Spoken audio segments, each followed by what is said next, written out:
Question. Basa. Ang category ay noon at ngayon. Mga uso.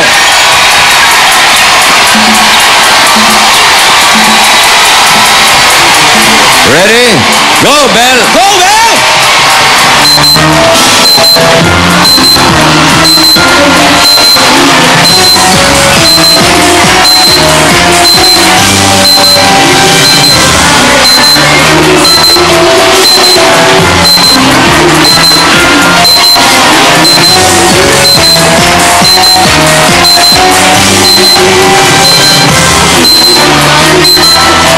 Mukhang mabilis ah.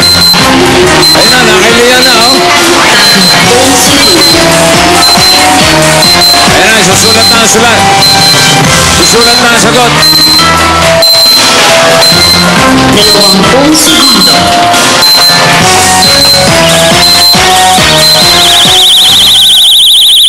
Nakakatawa, bossing. Gusto mo ikwento ko sa'yo? Sagot. Basahin muna natin yung sagot. Break dance. Ano Tama naman yung spelling. Ano nangyari? Sabi ni Bell kay Ann. Oh. Anong sayaw na uso sa niyo ng big girls sa B-boys noong 1970s na uso ng 70s? Hindi ko alam. Sabi ni Ann. Oh. Wala naman talaga alam. Pinasa kay Ann. Anong sayaw na sa B-boys na uso ng 70s? Oh. Sabi naman ni Angel kay Joyce. Oh. Anong sayaw na uso noong 80s? Pagdating sa kanya, 80s na. 80s na lang. Nagsimula sa 70s. So alam ko, yung sagot talaga galing kay Lian. Nang galing? Alam mo rin yun, Ann? Hindi, wala kang sinabi. Kanino galing yung breakdance? Kay Joyce. So kung sakali, si Joyce ang masisisi. Okay? 220 pag tama. Ito ngayon ang tanong. 220,000 pag tama. Pag mali, tigto 2,000 ang mga mabubunot mamaya. Saya ng audience! Kahit mali yung sagot ng AB Babes, kung sakali mali, ang ating Blessed Bill na foundation ay tatanggap din kayo ng 50,000. Okay? Kung tama naman, kalahati ng 220, 110,000. So, eto ngayon yung tanong. Ang kategory nga ay noon at ngayon. Ang isang B-boy o B-girl na dancer ay magaling sa anong klaseng sayaw na nagsimula sa New York, Cubao? Sa Cubao lang pala eh. Ba't nakarating kayo sa ganyan? Sa New York noong early 70s.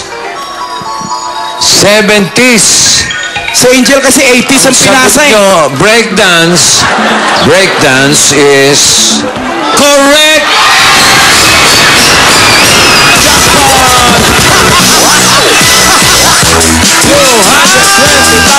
pesos. At ibibigay, congratulations sa inyo mga katulong kayo sa Pleasantville Special School Foundation. Meron silang 110,000 pesos. Tawagin natin si Mrs. Villa Montenegro Aure, founder ng Pleasantville Special School. Ito, ang founder ng Pleasantville Special School Foundation, Mrs. Montenegro Aure. Tanggapin niyo po ang 110,000 bilang tulong natin sa Pleasantville Special School Foundation Incorporated.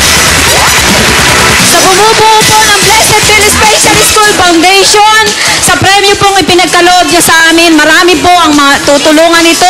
Makakapagpagawa na po kami ng Yayas Quarter, ng 3 classroom, ng kantin, at ang mga bata pong ito'y magiging komportable na sa pag-aaral. Thank you so much po. Salamat din kayo sa EB Babes. EB Babes, thank you very much. Malaking tulong yan para sa Pleasantville Special School Foundation natin.